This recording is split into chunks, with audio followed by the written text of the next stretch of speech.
Namaku Aluna, mahasiswi tingkat akhir yang tinggal hanya bersama ayahku sejak ibu kandungku meninggal 5 tahun lalu. Hidupku tidak terlalu rumit, meskipun rasa kehilangan itu belum sepenuhnya hilang.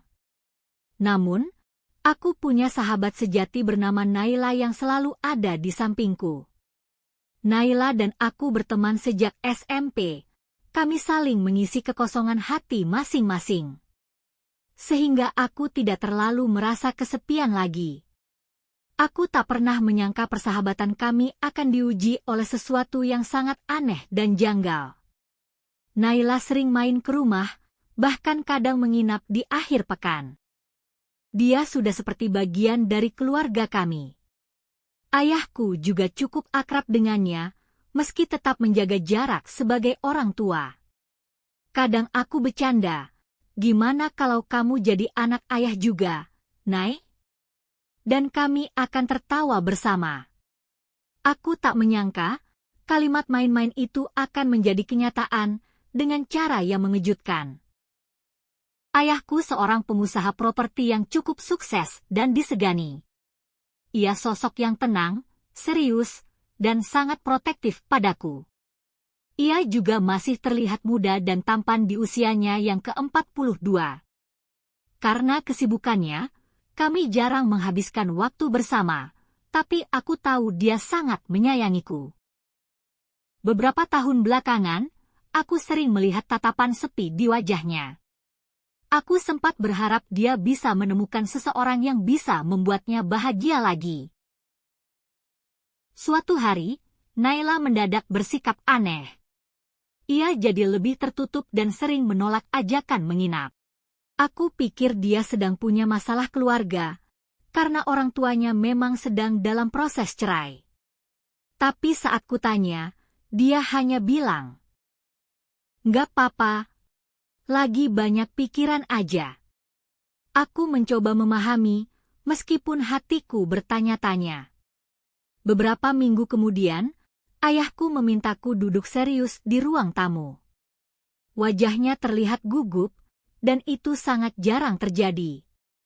"Aluna, ada sesuatu yang ingin ayah bicarakan," katanya pelan. Aku mulai panik, pikiranku kemana-mana.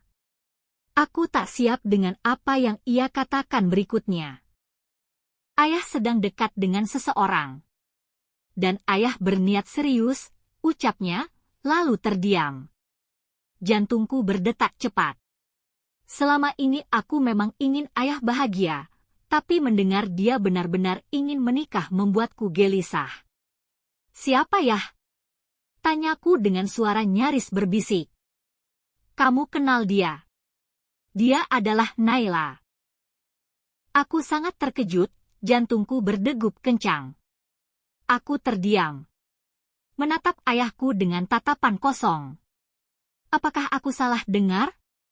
Sahabatku sendiri? Tapi Naila, dia sahabatku, kataku setengah protes. Ayah mengangguk pelan. Ayah tahu, dan justru karena itu ayah yakin kamu bisa mengerti. Aku tak berkata apa-apa lagi. Di kamarku, aku menangis. Bukan karena cemburu atau marah, tapi lebih pada perasaan bingung dan tak percaya. Dunia rasanya jungkir balik. Naila, sahabat yang kupikir seperti saudara perempuan, kini akan jadi ibu tiriku? Aku tidak mungkin menghalangi kebahagiaan ayah. Aku menghubungi Naila keesokan harinya. Awalnya dia enggan bicara, tapi akhirnya kami bertemu di taman biasa. "Kenapa kamu nggak bilang apa-apa ke aku?" tanyaku penuh kecewa. Naila menunduk, menahan tangis. "Aku takut kamu marah." Aku juga bingung, Lun. Ternyata hubungan mereka sudah berjalan 6 bulan terakhir. Diam-diam, tanpa sepengetahuanku. "Aku nggak pernah berniat mengkhianatimu," katanya lirih. "Aku juga nggak nyangka bakal jatuh cinta sama ayahmu. Aku hanya bisa menatapnya dalam diam. Aku butuh waktu untuk mencerna semuanya." Seminggu penuh aku menjauhi Naila dan juga ayahku, Mereka memaklumi, tapi aku tahu mereka juga terluka. Aku merasa dikhianati, meski sebenarnya tidak ada yang salah dalam hubungan mereka. Aku hanya butuh ruang untuk memahami. Hari Minggu pagi, ayah mengajakku sarapan di luar. Di sana, dia bercerita bagaimana Naila menemaninya dalam masa-masa terberat. Walaupun dia masih muda, tapi dewasa dan bisa memahami ayah, ucap ayah.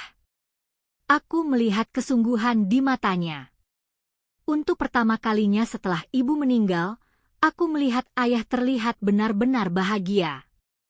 Aku mulai membuka hati perlahan. Naila tetap menunjukkan kasih sayangnya sebagai sahabat. Tapi kini dia juga menjaga jarak agar tidak membuatku tak nyaman. Aku masih canggung menyebutnya ibu.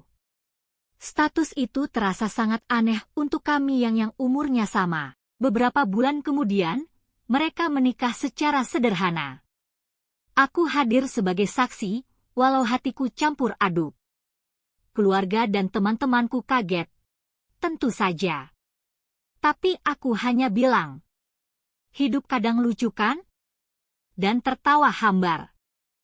Perlahan, aku belajar berdamai dengan kenyataan. Hari demi hari, aku mulai melihat sisi Naila yang berbeda.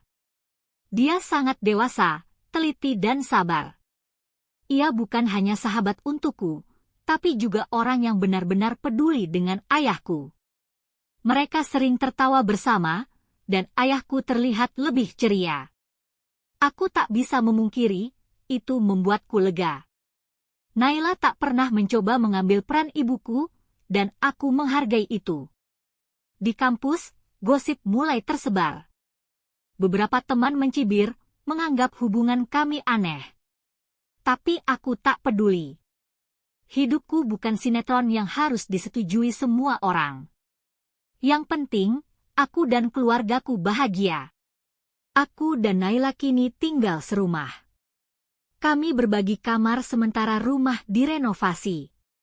Kadang kami masih ngobrol seperti dulu. Tapi sesekali, aku terpaku dan berpikir. Dia sekarang ibu tiriku. Aneh, tapi tidak lagi aku pusingkan. Ayahku sangat menghargai batas kami. Ia tak pernah memaksaku memanggil Naila, ibu. Naila juga tak pernah menuntut. Kami hanya menjalani hari demi hari dengan perlahan, seperti orang yang sedang belajar ulang arti keluarga. Dan itu cukup. Ada masa-masa kami bertengkar karena hal kecil. Tapi bukan karena status baru kami, melainkan hal biasa seperti siapa yang harus mencuci piring. Hubungan kami mulai terasa normal. Walau tidak seperti ibu anak tiri pada umumnya, kami tetap saling peduli.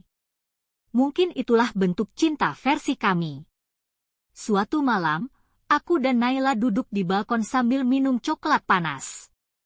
Aku nggak nyangka hidup kita bakal begini, katanya sambil tertawa kecil. Aku ikut tertawa. Dulu kamu sahabat terbaikku, sekarang kamu jadi ibuku juga.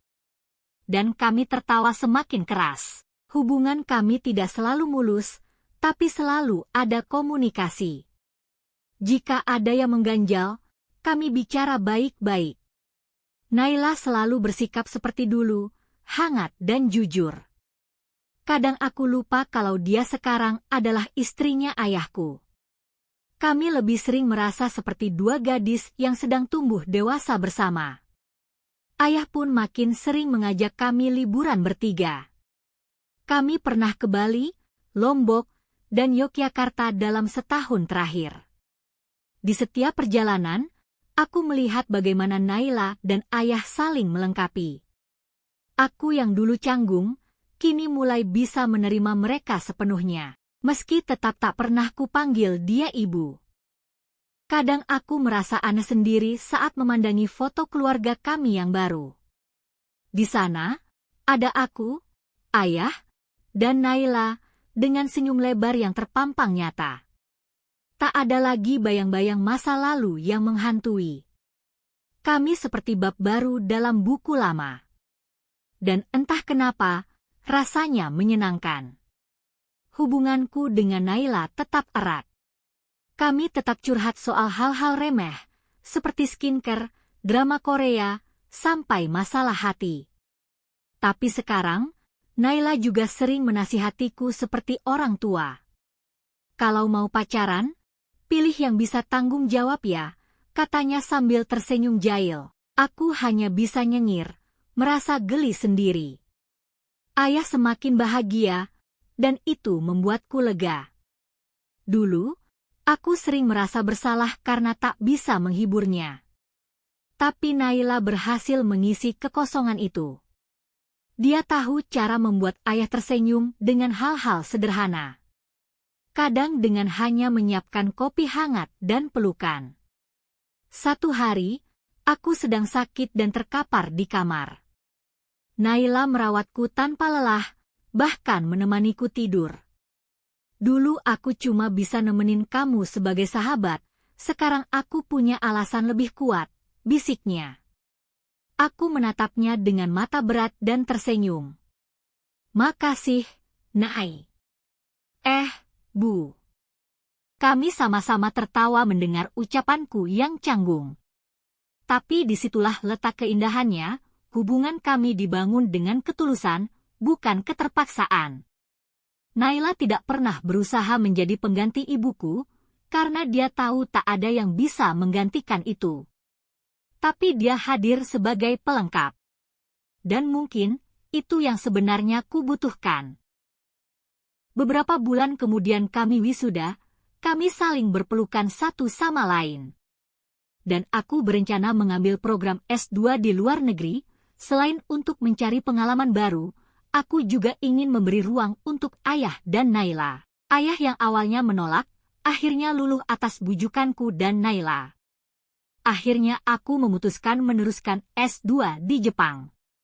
Saat keberangkatanku, ayah dan Naila menemaniku sampai ke bandara. Mereka sempat menangis melepasku, aku malah tertawa melihat mereka. Semoga tahun depan, aku punya adik baru ya. Ucapku sambil tersenyum jahil kepada Naila.